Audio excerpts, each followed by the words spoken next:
चिकित्सा विभाग को और आगे ले जा रहे हैं। मैं चिकित्सक हूं तो जानता हूं कि कितने अच्छे कार्य आप चिकित्सा विभाग में कर रहे हैं। लोग यूक्रेन जाया करते थे, चाइना जाया करते थे, कहां जाया करते थे और तमाम प्राइवेट मेडिकल कॉलेजेस में पढ़ाई करने के लिए करोड़ों रुपए खर्चा करते थे। आज स्थिति यह है कि कितने ही नए मेडिकल कॉलेज खुल गए हैं, कितनी पीजी की सीट्स बढ़ गई हैं। अपने भारत के बच्चे यहीं पढ़ के और अच्छे डॉक्टर बन रहे हैं। मंच पे उपस्थित आदरणीय मनोहर सिंह जी का भी मैं स्वागत करता हूं। पिताजी के बहुत निकट रहे, उनके बड़े प्रिय मित्रों में से एक थे। आप आज यहाँ उपस्थित हैं, मैं उनका भी स्वागत करता हूं। भाजपा के नगर अध्यक्ष रहे एमएलसी श्री मुकेश शर्मा जी, इनकी एनर्जी का कोई मुकाबला नहीं है। अपनी शक्ति और एनर्जी से सब जगह उपस्थित रहते हैं। सारे कार्यक्रमों में आप उनको देख सकते हैं और जनता की सेवा में तन मन धन से लगे हुए। लोकसभा के अध्यक्ष महोदय का मैं बहुत बहुत स्वागत करता हूं। बहुत वरिष्ठ हैं, यहाँ आकर उन्होंने हमें कृतार्थ किया, हम सब उनके बहुत ही आभारी हैं। उत्तर प्रदेश सरकार के राज्य मंत्री श्री नटवर गोयल जी, उनका भी मैं बहुत स्वागत करता हूं। यहाँ आके उन्होंने हमें कृतार्थ किया, हम लोग उनके बहुत आभारी हैं। पिताजी के बहुत ही पुराने साथी खान मोहम्मद आते साहब यहाँ बैठे हैं, मैं उनका बहुत सम्मान करता हूँ, स्वागत करता हूँ। पिताजी के बारे में जितना बहुत जानते हैं, शायद आज के दिन में उतना कोई और नहीं जानता। उनके बहुत निकट रहे, कंधे से कंधा मिला के उन्होंने उनके साथ काम किया है। हमारे प्रिय, हमारे मित्र प्रशांत जी यहाँ उपस्थित हैं, मैं उनका भी बहुत स्वागत करता हूँ।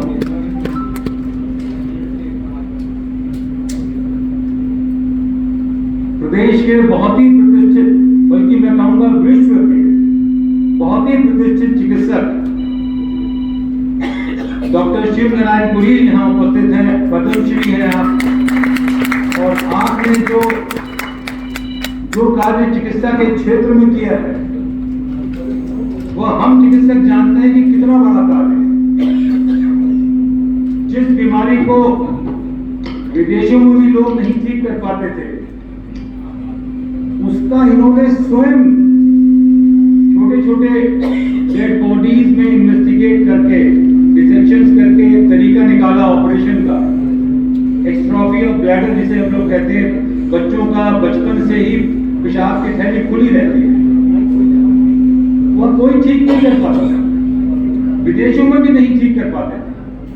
उसकी टेक्निक आपने विकसित करी और आज विदेशों से भी रिफर होकर केस डॉक्टर के पास आते हैं। इतना बड़ा काम मैं बहुत बहुत उनका स्वागत करता हूँ। मैं ये सब इसलिए भी बता रहा हूँ कि हमारे स्वास्थ्य मंत्री जी भी यहाँ हैं, तो डॉक्टर शिव नारायण पुरी की ये जो प्रतिष्ठा है वो उनको जरूर मालूम होना चाहिए। श्री राम प्रकाश गुप्त जी, मेरे पिता, विद्यार्थी जीवन में ही उस समय अंग्रेजों का शासन था, उनके मन में बहुत ज्यादा गुस्सा था कि अंग्रेजों का शासन क्यों है। तो इलाहाबाद यूनिवर्सिटी में उनको निकटता मिली परम रज्जू भैया, उन्होंने उनको संघ में प्रचारक के रूप में निकाला और वहां से उनकी यात्रा शुरू हुई। भारत को आजाद कराने की आकांक्षा लेते हुए फिर आजादी आई, भारतीय जनसंघ बना। उसमें उन्होंने उत्तर प्रदेश में भारतीय जनसंघ को खड़ा करने का बहुत ही महत्वपूर्ण कार्य किया। उस समय इतनी सुविधाएं नहीं थी, साइकिलों से जाते थे जगह जगह और पूरे प्रदेश के एक एक कार्यकर्ता को वो जानते थे। कांग्रेस का जमाना था, सब जगह कांग्रेस का बोलबाला था, उन्हीं की सरकार बनती थी।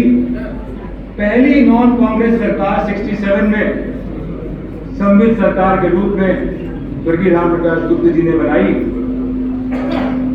और उसके बाद एक प्रक्रिया शुरू हो गई कि हाँ, बिना कांग्रेस की सरकार भी बन सकती है। फिर और धीमे धीमे सरकारें आगे बनती चली गई। उसके पहले उन्होंने लखनऊ महापालिका में बहुत योगदान देते हुए बहुत बड़े बड़े यहाँ पे मोहल्ले बनाए, बहुत बड़े बड़े काम किए। इमरजेंसी में वो जेल में गए सत्याग्रह करके, जब लोग सब डरते थे कि क्या होगा जेल में जाने के बाद पता नहीं, तो सत्याग्रह करके वो जेल में। भारतीय जनता पार्टी बनी, जनसंघ खत्म हो गया, जनता पार्टी बनी, फिर भारतीय जनता पार्टी, उसमें भी उन्होंने बहुत ही अग्रणी रोल प्ले किया। और आप सबने देखा कि सन 1999 में और उत्तर प्रदेश के मुख्यमंत्री के रूप में स्थापित। माननीय विजय जी को मैं बताना चाहूंगा कि 99 में स्वास्थ्य विभाग की यह स्थिति थी कि व्यक्ति ज्वाइन करता था मेडिकल ऑफिसर और रिटायर हो जाता था मेडिकल ऑफिसर बिना किसी प्रमोशन के। 15,000 का कैडर था, उसमें सिर्फ 1400 पद थे प्रमोशन के। ये स्थिति थी। तो कई लोग आए हम लोगों के पास, तो हमने पिताजी से कहा कि ऐसा ऐसा स्थिति गड़बड़ है, ठीक होना चाहिए। तो कितना उनका ज्ञान था, उन्होंने एक सेंटेंस बोला, मुझे कभी भूलता नहीं है वो, बेटा पूरे देश में जिस भी प्रदेश में जो सबसे अच्छी व्यवस्था हो वो ले आओ, मैं लागू कर दूंगा। एक सेंटेंस में उन्होंने पूरी समस्या का निदान कर दिया। पूरा विभाग, हम सब लोग लग गए, पूरे देश का सर्वे किया गया और जो बेस्ट पॉसिबल हुआ वो बनाया गया। और जो 1400 पद थे प्रमोशन के, वो 8,500 हो गए। इमेजिन करिए, 8,500। आज ये स्थिति है कि कोई भी चिकित्सक बिना 4-5 प्रमोशन के नहीं रिटायर होता। हमारे चिकित्सकगण बैठे ये जान रहे इस बात की कितनी गरिमा है। तो इस तरह के वो व्यक्ति थे, एक एक सेंटेंस में वो सब बातें कर देते थे। किसी कार्य को अगर करना है तो बिना हिचक नियम शिथिल करते हुए यह कार्य किया जाए और कर देते हैं। इस तरह की प्रतिभा, इस तरह का डिवोशन, कार्यकर्ताओं से ऐसा प्रेम, जनता से ऐसा प्रेम उनका था। उसी चीजों को आगे रखते हुए हम लोग आज उनकी जयंती में यहाँ एकत्रित हुए हैं और उनकी याद को ताज़ा रखते हुए इसी रामलीला मैदान के भवन में हम एक निःशुल्क चिकित्सा केंद्र सन 2004 से चला रहे थे, जो अभी 3 साल से नहीं चल पाया। हम कोशिश करेंगे कि उसको फिर से शुरू करें। आप सब लोगों का मैं बहुत बहुत धन्यवाद देता हूँ। मैं देख रहा हूँ तारा जी बैठे हैं, बहुत आगे हैं समाज सेवा के कार्यों में। सभी लोगों का मैं धन्यवाद देता हूँ, सभी का स्वागत करता हूँ। स्वागत करता हूँ और बहुत बहुत धन्यवाद आप सभी का।